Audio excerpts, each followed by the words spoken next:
शिव कुमार जी, जैसा कि हमें जानकारी प्राप्त हुई है इलेक्ट्रिक मीडिया और प्रिंट मीडिया द्वारा कि आपने पटियाला हाउस कोर्ट में अब्दुल करीम टुंडा को पीटा।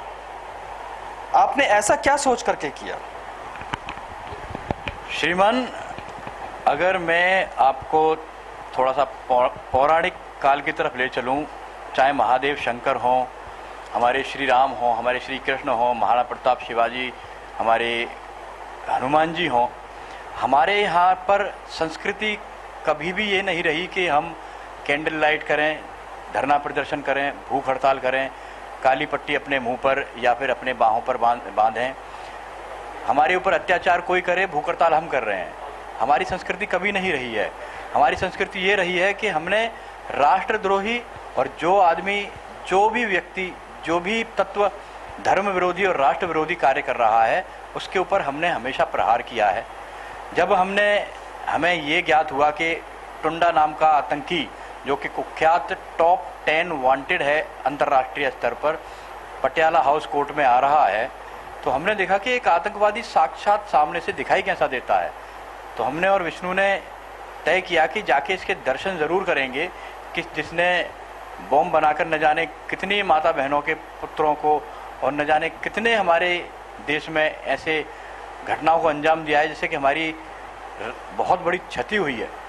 जब ये हमारे सामने से पेश होके जा रहा था तो इसकी शक्ल देखकर हमसे रहा नहीं गया और हमने इस पर अपनी लात से प्रहार कर दिया।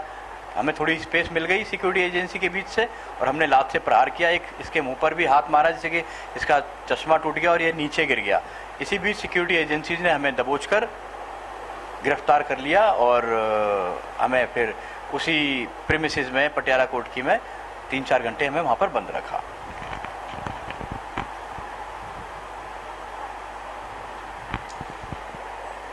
हमें जो जानकारी प्राप्त हुई है कि प्रशासन द्वारा आपके ऊपर आरोप तय किए गए हैं, वह केस बनाया गया है, उसके बारे में आप थोड़ा विस्तृत से बताएंगे?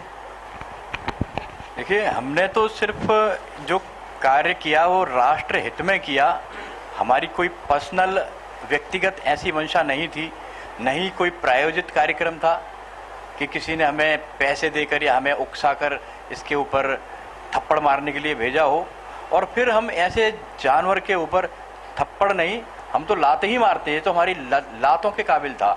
हमारे ऊपर पुलिस ने अनर्गल धाराएं लगाई, जबकि पुलिस को तो हमें प्रोत्साहित करना चाहिए था, राष्ट्र को हमें प्रोत्साहित करना चाहिए था। पुलिस ने हमारे ऊपर 186, 353, 332, 471, 468, 43 जैसी धाराएं लगा दी, जो कि टोटली सर्वथा अनुचित और अनर्गल हैं, इल्ज़ाम है हमारे ऊपर।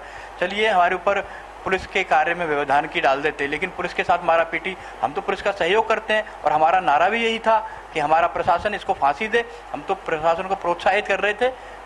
लेकिन आतंकी जब सामने होगा, अगर आप पाकिस्तान की बात कीजिए, वहाँ पर जब भी हमारे मछुआरों को, हमारे भाइयों को कोई भटक जाता है तो उसे गिरफ्तार कर लिया जाता है, उसके ऊपर जासूसी के आरोप लगाए जाते हैं और पब्लिक उठ के उससे मारती है, पीटती है, जेलों में मारा जाता है। और पाकिस्तानी मीडिया और पाकिस्तानी प्रशासन ऐसे तत्वों को पाकिस्तान में प्रोत्साहित करता है, उन्हें कवर किया जाता है। और यहाँ पर हमारे देश में बिल्कुल उल्टा होता है। अगर हम आतंकवादी को झापड़ मार रहे हैं, भारतीय जनता क्या नपुंसक हो गई है? क्या भारतीय जनता के हाथ पैर नहीं है कि इसकी सोच बुद्धि कुछ काम नहीं करती है? अगर हमारे सामने से आतंकवादी जाएगा, मैं झापड़ नहीं मारूंगा तो क्या उसकी आरती उतारूंगा? ये आपके इस प्रश्न का जवाब हुआ मेरा।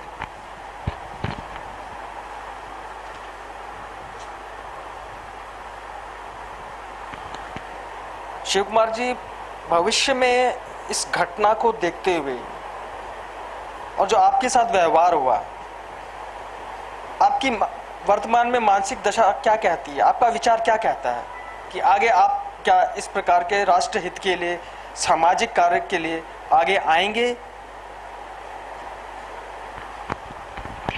देखिए श्रीमान, हम तो अपने आप को राष्ट्र के प्रति समर्पित कर चुके हैं। काश हमारे पुरखों ने, यानी कि पिछली 2 पीढ़ियों ने वो कार्य किए होते जो आज हम और हमारे जैसा युवक, हमारे जैसा यूथ भारत में कर रहा है, तो आज हमें एक शक्तिशाली, समृद्ध और सुखी भारत मिला होता। हम एक ऐसे असुरक्षित भारत में रह रहे हैं जो कि कभी अगर हम घर से निकलते हैं तो हमें ये नहीं मालूम कि वापस आ पाएंगे कि नहीं आ पाएंगे। न जाने कहाँ बम फूट जाए, न जाने कहाँ से एक आतंकवादी आए और हमारे ऊपर गोलियों की बौछार कर जाए। हमने जो भी कार्य किया उसके लिए हम गर्वान्वित हैं, हमारे हौसले बुलंद हैं। आगे भी कोई ऐसा प्रकरण होगा तो आगे जब मेरे सामने से अगर किसी आतंकवादी को कोई लेके जाएगा तो मैं झापड़ तो मारूंगा ही मारूंगा, और कोशिश करूंगा, क्योंकि मैं एक प्राइवेट डिटेक्टिव हूं बाय प्रोफेशन। मैं अपनी इंटेलिजेंस एजेंसी का भी सहयोग करूंगा आगे आने वाले समय में, कि अगर किसी गली मोहल्ले में कोई ऐसा तत्व सक्रिय है, मुझे ढूंढ के अपनी इंटेलिजेंस एजेंसीज को उसके बारे में सूचित करूं, और कोई ऐसी दुर्घटना को अंजाम देने की उसकी जो मंशा हो उसको हम वहीं पर रोक पाएं।